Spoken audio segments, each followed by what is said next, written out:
सबको मेरी आवाज आ रही है ना बॉयज बॉयज एंड गर्ल्स, सबको मेरी आवाज आ रही है? Yes, sir. So we studied Biot-Savart law, and the formula is that is dV is equal to mu naught upon 4 pi। वो कांस्टेंट था, मैंने आपको बताया था, इसकी वैल्यू 10⁻⁷ होती है। I dl sin theta upon r square, ठीक है। और अगर टोटल मैग्नेटिक फील्ड चाहिए तो हम इंटीग्रेट कर देंगे, ठीक है, लाइक दिस वे। नाउ इसका एप्लीकेशन देख लेते हैं, application of Biot-Savart law.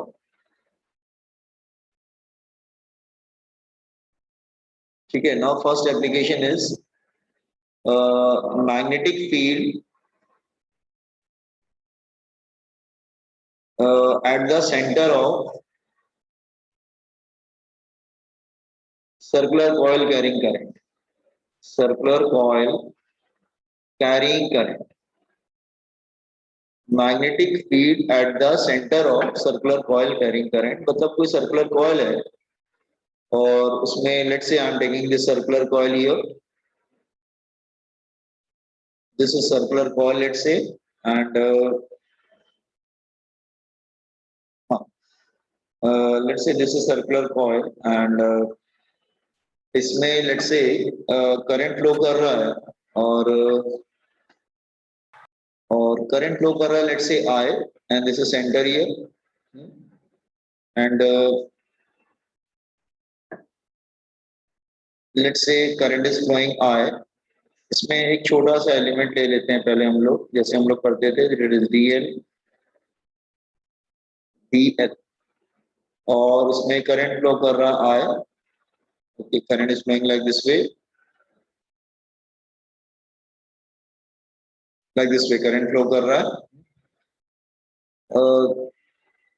This year इसका सेंटर से डिस्टेंस कितना है लेट्स से, तो वो तो रेडियस होगा, तो स्मॉल r की वैल्यू r हो जाएगी।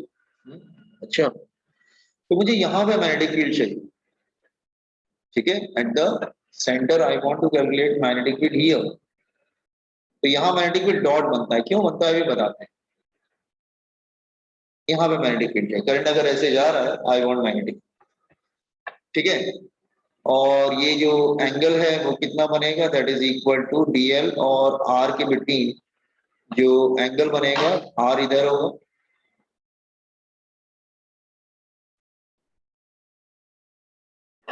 dl और r के between, just a minute and let me make it this diagram proper.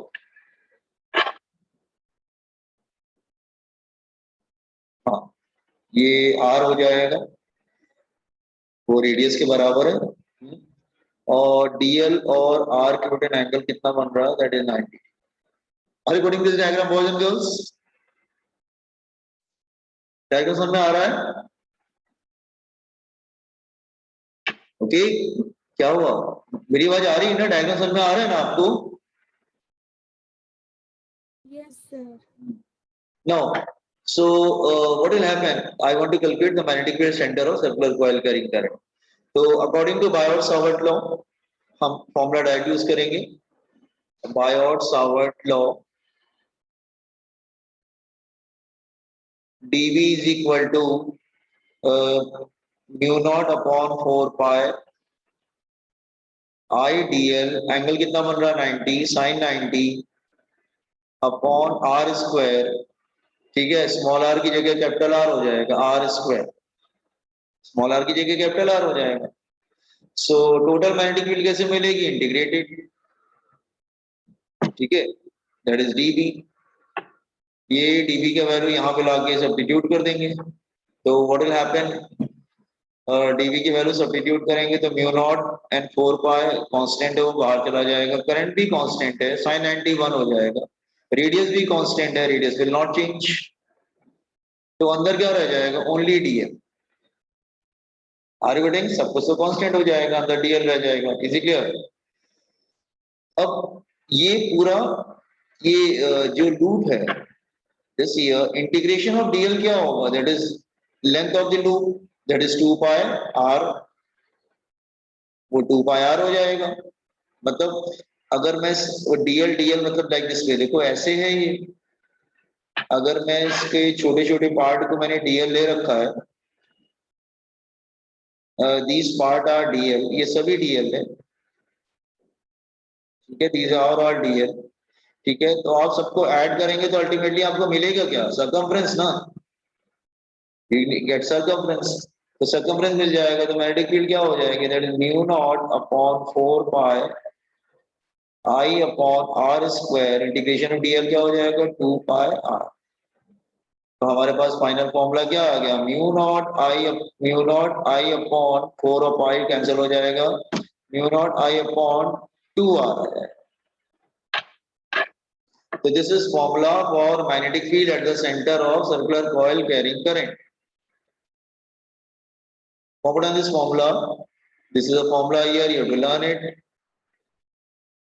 Okay, confident this one, first one. Bird Savart law हम लोग यूज कर रहे हैं, हमने पहला एप्लीकेशन इसका किया।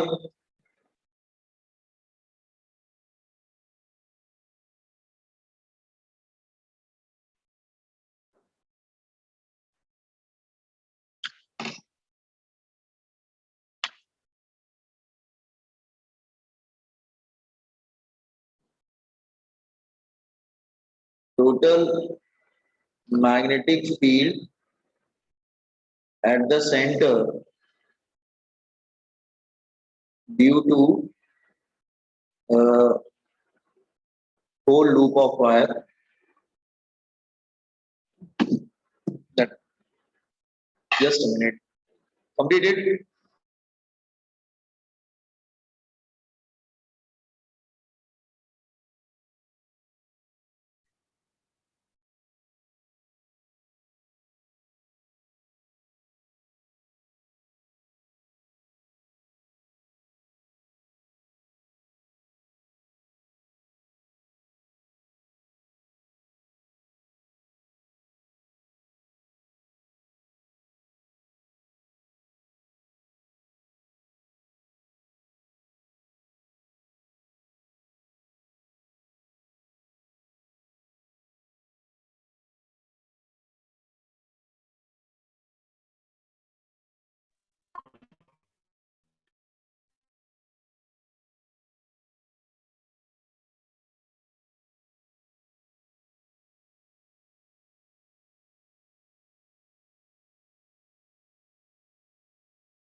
Done, sir. Sir, please.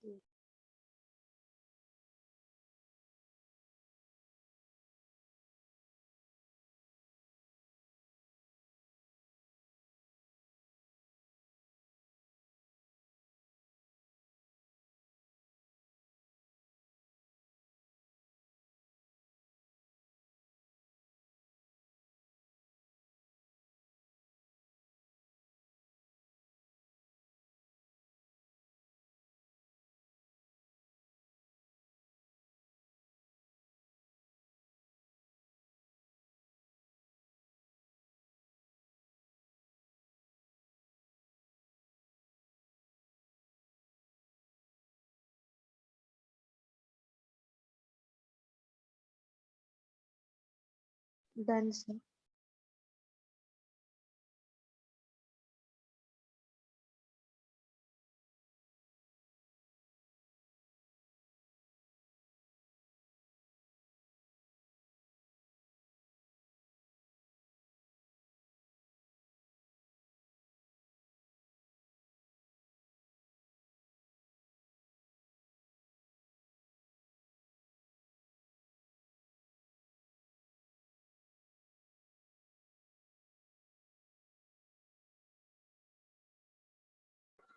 Hello boys and girls, कर लिया आप लोग ने? Yes, sir. अच्छा, this is for one loop, for n number of loops,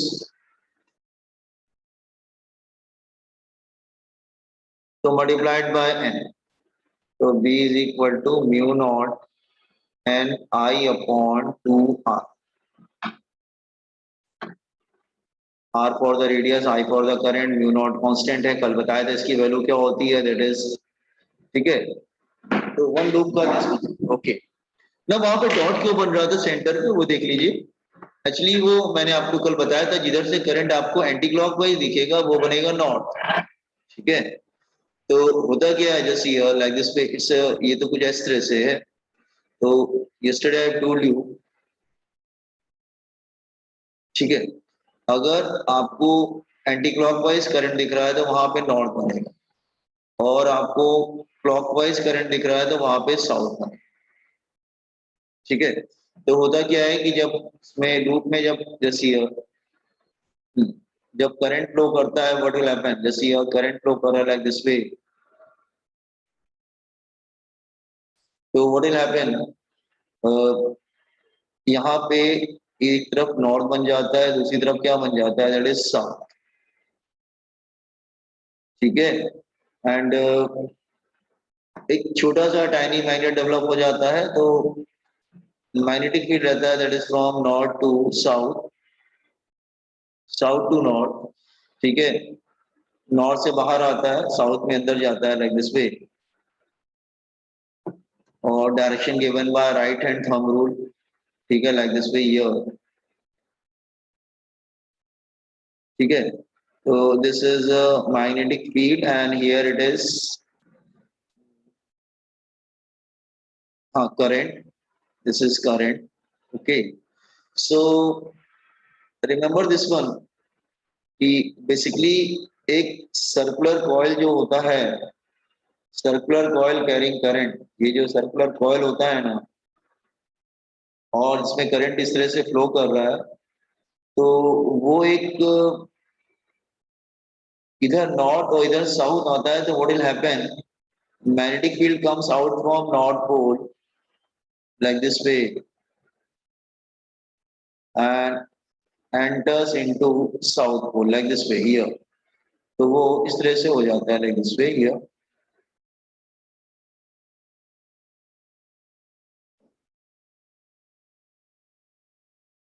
like this वे।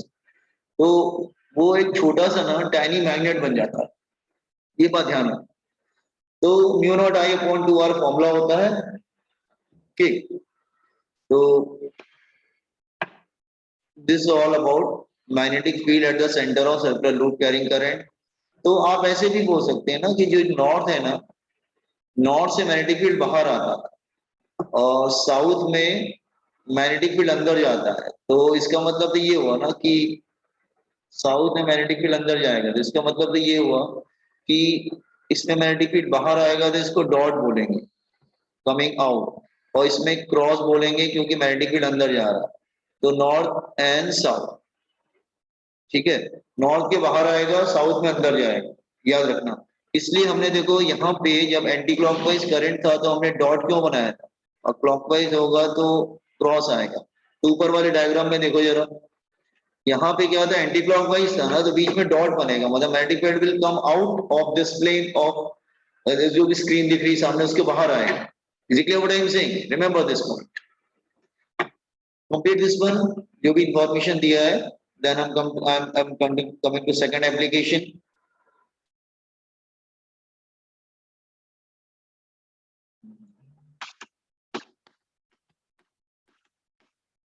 हाँ, now इसका मतलब second application is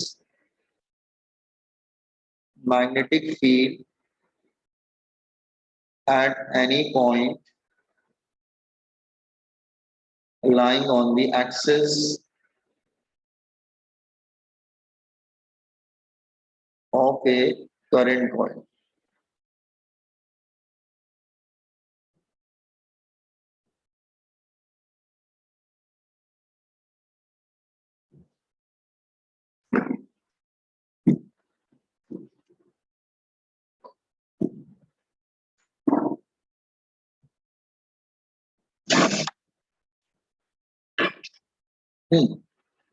Can I scroll it down, everyone? Boys and girls? No, sir.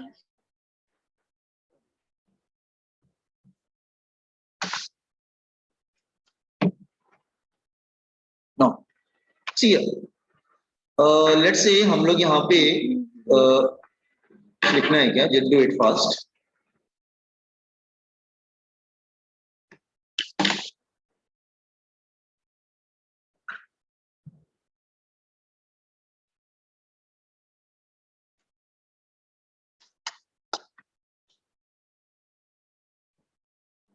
Sir आप सेकंड डायग्राम वापस explain कर सकते हो क्या? कौन सा सेकंड डायग्राम बेटा? हाँ, नॉर्थ से मैग्नेटिक फील्ड बाहर आ रहा है ना, देखो डॉट इन क्रॉस मैंने बताया था, डॉट मतलब आउट ऑफ पेज, क्रॉस मतलब इनटू पेज, तो नॉर्थ से मैग्नेटिक फील्ड बाहर आएगा ना, इसलिए नॉर्थ को या तो नॉर्थ लिखिए या फिर डॉट लगा दिए तो भी चलेगा, क्योंकि नॉर्थ से तो मैग्नेटिक फील्ड बाहर आएगा ना, मैग्नेटिक फील्ड कम आउट, और साउथ मैग्नेटिक फील्ड अंदर जाएगा, इसलिए क्रॉस है।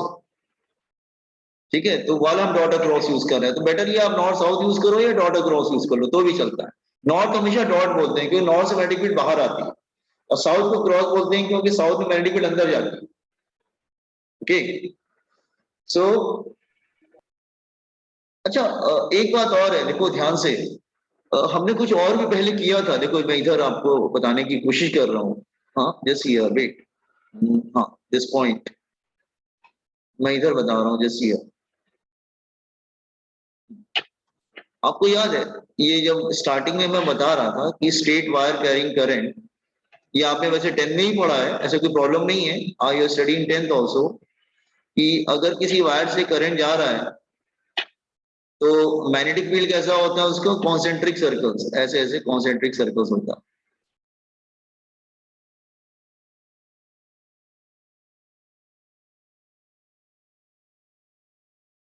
तो वहां पे भी हम right hand thumb rule use करते थे।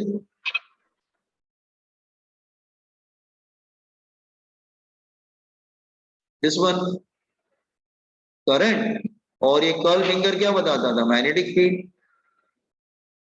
आपने एक बात नोटिस किया क्या, ये वाला रूल और ये वाले रूल को देखो, कंपेयर करो जरा, क्या समझ में आ रहा है कि रूल तो एक ही है लेकिन दोनों आपस में इंटरचेंज हो गए। इंटरचेंज क्यों हो गए? क्योंकि करंट का शेप चेंज हो गया है ना। तो देखो इसमें क्या था कि व्हेन, इस राइट वाले डायग्राम में जो मैंने ड्रॉ किया दैट बॉक्स में, when current is straight magnetic field is circular, और यहाँ पे रिवर्स हो गया क्या, when current is circular magnetic field is straight. Are you getting? देखो ये रूल क्या बता रहा है कि अगर करंट सर्कुलर है तो मैग्नेटिक फील्ड स्ट्रेट है, और इधर जो रूल है वो क्या बता रहा है, अगर करंट स्ट्रेट है तो मैग्नेटिक फील्ड सर्कुलर है। ठीक है, तो इसका मतलब दोनों पे रूल एक ही लगता है लेकिन दोनों आपस में इंटरचेंज हो जाते हैं। अगर थंब को तुम करंट ले रहे हो तो कर्ल फिंगर मैग्नेटिक फील्ड होगा, और अगर कर्ल फिंगर को करंट ले रहे हो तो थंब वो मैग्नेटिक फील्ड लेंगे। तो इसका मतलब when current is straight magnetic field is circular, and when current is circular magnetic field is straight. ये बात क्लियर हुआ सबको? Boys and girls got it ना? रूल एक ही है लेकिन दोनों आपस में इंटरचेंज हो जाते हैं, वो करंट के अकॉर्डिंग चेंज हो जाते हैं। अगर तुम थंब को करंट ले रहे हो तो कर्ल फिंगर मैग्नेटिक फील्ड होगा, अगर कर्ल फिंगर को करंट ले रहे हो तो थंब मैग्नेटिक फील्ड हो जाएगा। Is it clear? Everybody got it now? Okay. Now, I'm coming to next point. Magnetic field at any point line the axis of circular coil carrying current. Look here, it's like this way. Suppose a loop carrying current. Look here. एक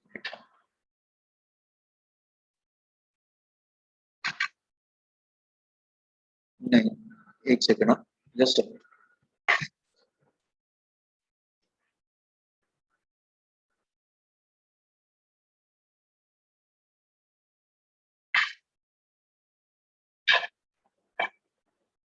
suppose ये x ले लेते हैं और ये y और z ले लेते हैं। यहाँ पे x का वैल्यू 0 है and there is a loop here. यहाँ पर हम एक लूप ले लेते हैं हियर।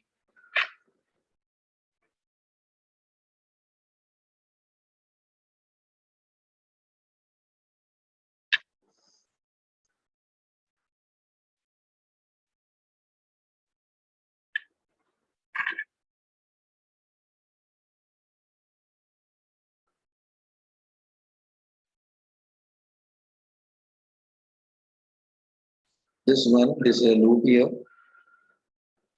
तो यहाँ पे एक लूप ले लेते हैं। ठीक है, ये करंट लूप है। और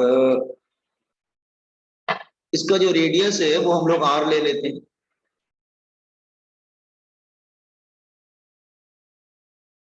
और ये जो लूप है lying in Y Z plane, मतलब ये लूप जो है ना वो वाई जेड प्लेन में है, loop in Y Z plane, वो वाई जेड प्लेन।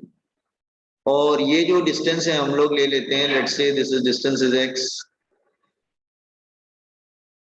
यहाँ पे सपोज करो मैग्नेटिक फील्ड निकालनी है, let's say this point is, I have taken x।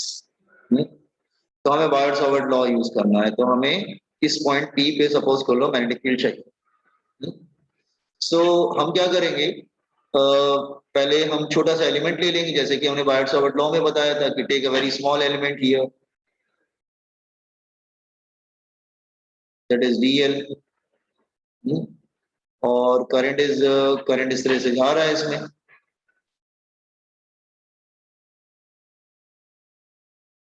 Current इस तरह से जा रहा है लाइक दिस वे, करंट इस तरह से जा रहा है इसमें, ओके, एंटी क्लॉकवाइज जा रहा है, लेट्स से करंट, ओके। एक सेकेंड, हाँ करंट इस तरह से जा रहा है एंटी क्लॉकवाइज, ओके। सो मैं ये डिस्टेंस r बना लेता हूँ इधर से,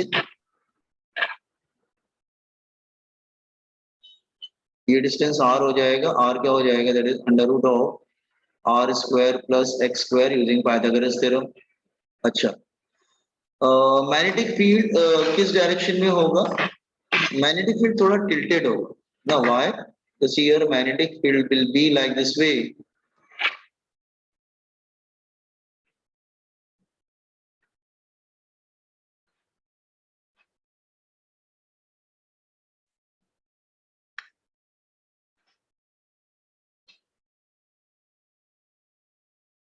मैग्नेटिक फील्ड इस तरह से होगा, आप कहेंगे मैग्नेटिक फील्ड इस तरह से कैसे है, जैसे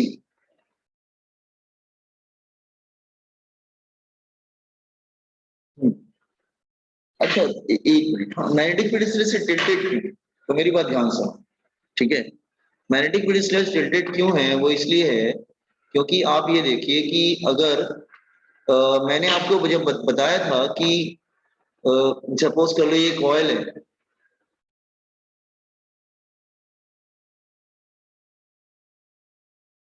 ये उसका एक्सिस है, तो यहाँ पे वो डीएल है, ठीक है, ये डीएल है, और ये इसका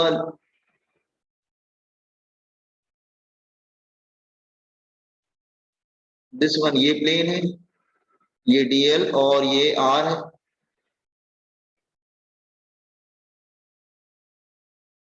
आर का प्लेन है। तो मैंने जब आपको बायर-सावर्ट लॉ बताया था, तो मैग्नेटिक फील्ड का फॉर्मूला क्या था, that is mu not upon 4 pi I DL cross R upon R cube. तो इसका मतलब मैग्नेटिक फील्ड दोनों से परपेंडिकुलर होगा ना, तो magnetic field should be perpendicular to both DL and R, दोनों से परपेंडिकुलर हो, तो इसका मतलब फिर वो किधर जाएगा, वो थोड़ा टिल्ट हो जाएगा, इट्स लाइक दिस वे। ये बात समझ में आई कि मैग्नेटिक फील्ड थोड़ा टिल्ट क्यों हो गया बॉयज एंड गर्ल्स, क्योंकि वो डीएल और आर दोनों से परपेंडिकुलर होगा ना। Is it clear, you got this idea, hello, Yes. समझा ना क्यों परपेंडिकुलर है, क्योंकि वो टिल्ट क्यों हो रहा है, क्योंकि उसको उस प्लेन से परपेंडिकुलर होना पड़ेगा जिस प्लेन में डीएल और आर प्रेजेंट है, क्योंकि क्रॉस प्रोडक्ट, अब क्रॉस प्रोडक्ट आपने पढ़ा था कि क्रॉस प्रोडक्ट टू वेक्टर क्या होता है, जो आंसर होता है perpendicular to both the vectors. तो D magnetic field D B should be perpendicular to both, वो दोनों से परपेंडिकुलर होगा, वो डीएल के परपेंडिकुलर होगा, आर के परपेंडिकुलर होगा, तो अल्टीमेटली वो टिल्ट हो जाएगा थोड़ा सा। Is it clear what I am saying, समझा क्या, Yes. ओके। नाउ अच्छा एक मिनट, डेरिवेशन अलग अलग किया गया है, मैं क्या करता हूँ ना, डेरिवेशन सीबीएसई में अलग है, मतलब सेम है बट एंगल अलग ले लिया। सीबीएसई में जब डेरिवेशन करते हैं तो एंगल यहाँ लेते हैं थीटा, स्टेट बोर्ड में जब डेरिवेशन किया है तो एंगल उन्होंने ये थीटा लिया, तो कोई प्रॉब्लम नहीं, आंसर सेम आएगा। Are you getting? तो उसके अकॉर्डिंग ये डीबी को ब्रेक करेंगे तो साइन और कॉस बदल जाता है और कोई फर्क नहीं होता है। क्लियर? तो मैं रिपीट कर रहा हूँ, सीबीएसई ने एंगल इधर लिया है, स्टेट बोर्ड में उधर लिया है, तो मैं क्योंकि स्टेट बोर्ड आपको जाना है तो मैं क्या करता हूँ, एंगल उधर ही कर देता हूँ, तो आंसर सेम आएगा बेटा। ठीक है, ये थीटा है, ये 90 है, एक ये थीटा है तो ये 90 हो जाएगा, तो this will be 90 minus theta. इसको थोड़ा आगे एक्सटेंड करो, this will be 90 minus theta, vertically opposite angles are equal, तो ये पूरा 90 पर है तो दिस विल बी थीटा। देख लो थीटा कैसे आया, चेक इट, समझ में आया? Theta 90 minus theta, vertically opposite angles are equal, और ये क्योंकि 90 पर है वो पूरा मैग्नेटिक फील्ड, तो ये 90 माइनस थीटा, तो उधर का एंगल कितना बनेगा, 90 माइनस थीटा। ये बात क्लियर हुआ?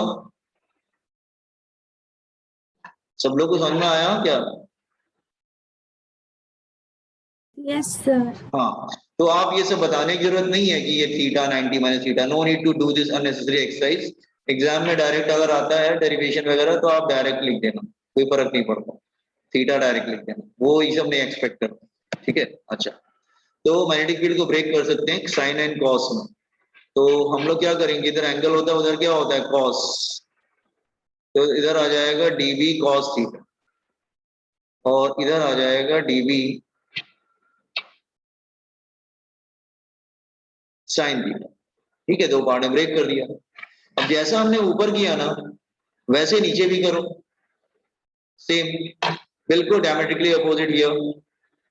तो यहाँ भी हम डीएल ले लेंगे यार। ऊपर वाला जो हमने एक्सप्लेनेशन पार्ट किया वो समझ में आया आपको क्या, अपर सेक्शन का?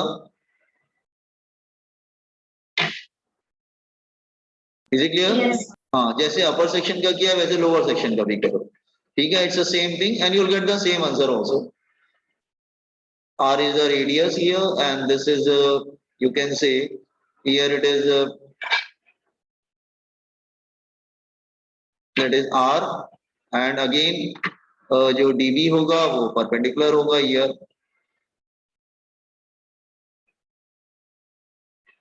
dB जो होगा वो perpendicular होगा like this way here।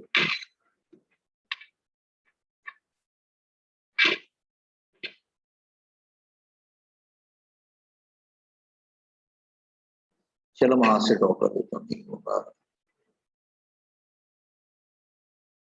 dB, फिर सेम ये एंगल भी फिर थीटा आ जाएगा, जैसे हमने उधर किया था वैसे इधर भी कर लेंगे। तो इसको भी ब्रेक कर देंगे तो इधर क्या आ जाएगा, that is dB cos theta, और इधर आ जाएगा that is dB sin minus theta, dB sin theta. तो sin थीटा दोनों अपोजिट हैं, they will cancel, boys and girls, sin theta जो है वो दोनों अपोजिट रहेंगे तो दे विल कैंसिल।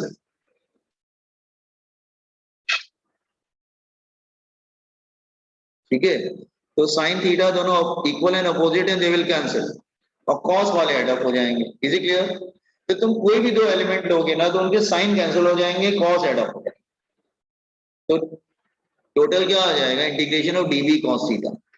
तो पहले तो बायोट-सावर्ट लॉ अप्लाई करते हैं। अकॉर्डिंग टू बायोट-सावर्ट लॉ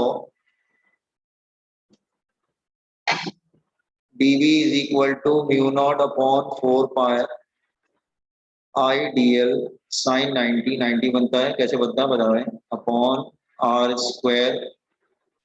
ठीक है, 90 इसलिए बनता है बेटा, ये देखो 90, ये जो एंगल है ना यहाँ पर, इधर ये एंगल 90 बनता है करंट से, ये एंगल 90, तो sin 90 अपॉन r स्क्वायर। और तो टोटल मैग्नेटिक फील्ड क्या होगी, इंटीग्रेट कर देंगे हम लोग, इंटीग्रेशन ऑफ dB, तो इसको रख देते हैं इधर म्यू नॉट अपॉन, नहीं इंटीग्रेशन ऑफ dB नहीं, integration of dB cos theta, cos theta सब ऐड होते जाएंगे ना, साइन कैंसिल होते जाएंगे। एग्जाम में थोड़ा एक्सप्लेन कर देना कि साइन कैंसिल हो जाएगा, cos ऐड अप हो जाएगा, 2 लाइन लिख देना ऐसे, तो dB cos थीटा सब ऐड करने पड़ेंगे। dv cos, just a minute बेटा, एक second. क्या हो गया?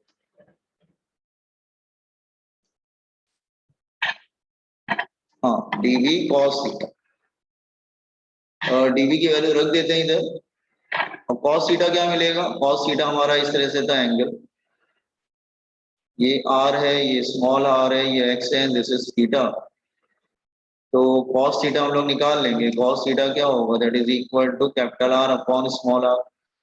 तो dv की वैल्यू रखो, cos थीटा की वैल्यू रखो, तो इट बिकम म्यू नॉट बाहर आ जाएगा, 4 पाई बाहर आ जाएगा, करंट चेंज नहीं हो रहा है वो भी बाहर आ जाएगा, साइन 91 हो जाएगा, आर क्यूब. अच्छा, आर क्यूब बन जाएगा, क्यों? अंदर आ जाएगा dl r स्क्वायर, और cos थीटा क्या होगा? r small small r. तो रेडियस भी कांस्टेंट है, that will go out, mu not upon 4 pi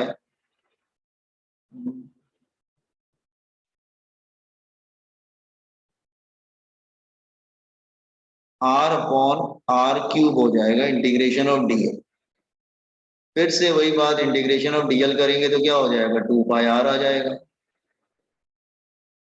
integration of dl करेंगे तो 2 पाई r आ जाएगा, तो that is equal to mu not upon 4 pi capital R upon r cube into 2 pi r.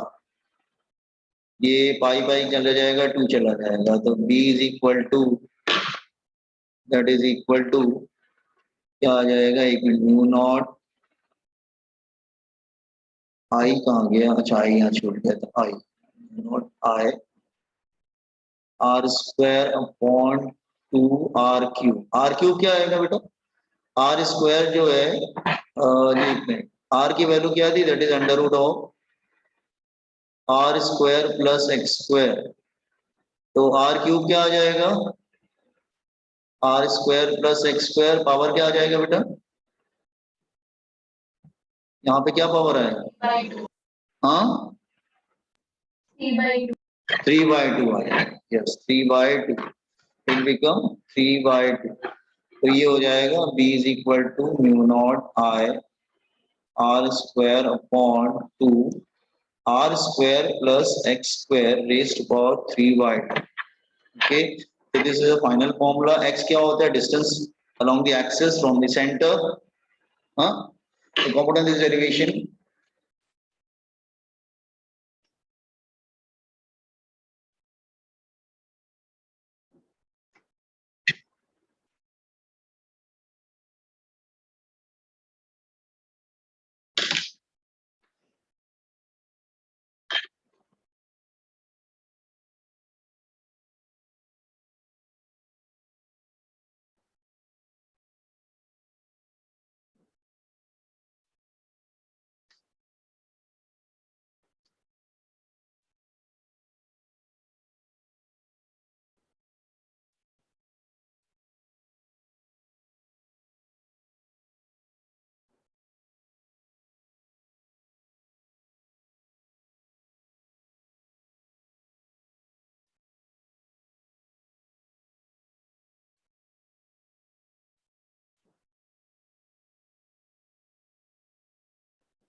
Sir, scroll down.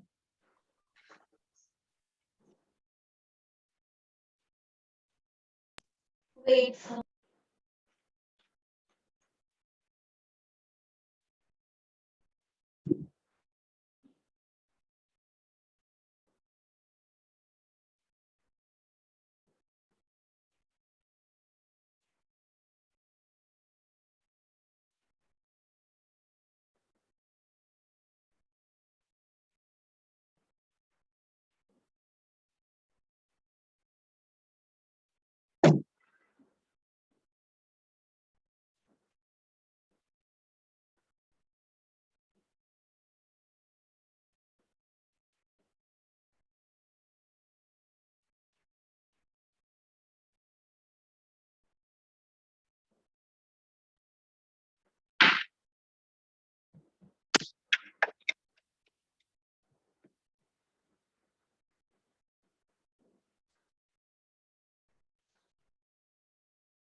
हो गया diagram?